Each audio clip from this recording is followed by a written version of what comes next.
from the mindset of a business standpoint, you do not want to go down this road.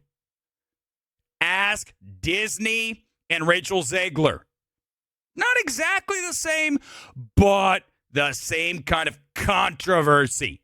Why do you want to invite controversy? Now, hold on. There's a lot. I'm going to get to comments. Trust me. I'm going to get to as many as possible. Put them in there because I will pull them up and I'll use them. I'm not going to run from any of this.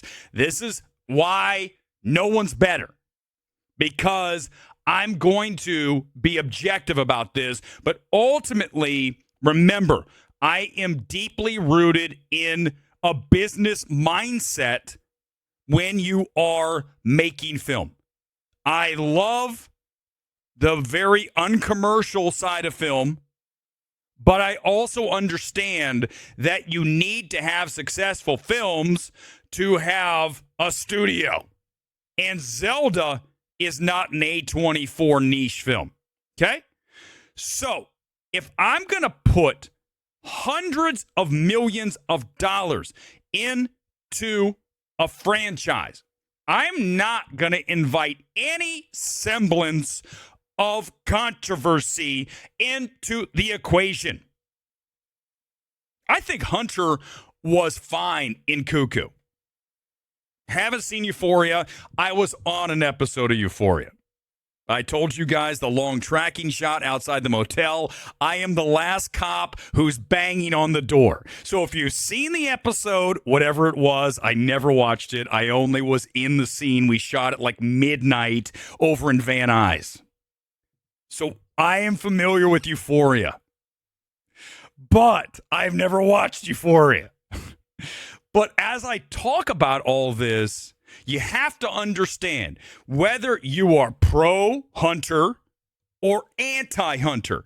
You need to be on my page, which is 100% dead on accurate, that if you bring a Hunter Schafer into a role of this magnitude in a franchise this massive, you are asking for trouble. Why don't you ask Bud Light how it went with Dylan Mulvaney? What happened after that? Bud Light's like, you seen their commercials lately? Here's Shane Gillis. I don't even know why that guy's a thing. Not funny. Okay, but Shane Gillis, you know, the redneck all-American guy. There's Peyton Manning. Who else do we have as a red-blooded American, man? Let's throw him out there drinking a Bud Light. That was that hard 180 back to the redneck Ford F-350 driving Texan. Right?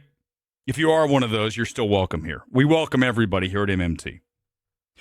But this case, if you're doing a franchise and you've already cast Zelda as Hunter Schafer, and then it goes horribly sideways at the box office, and people are like, I'm not seeing this. I have no part of this. I'm going to go through some tweets to show you guys what's happened. I see your comments. I'll get to as many as possible. But here's what I'm going to tell you. If that happens, you can't just fix that overnight. You got to go and recast. You've got to reshoot, maybe. You've got to do all kinds of shit that you just don't want to be dealing with. So I know that this conversation isn't easy to be had, right? In this day and age, certainly with the number of voices out there that will say what I'm saying is totally transphobic, but it's not at all. It's from a business mindset. I don't want to get involved with anything that's going to alienate a significant portion of the audience.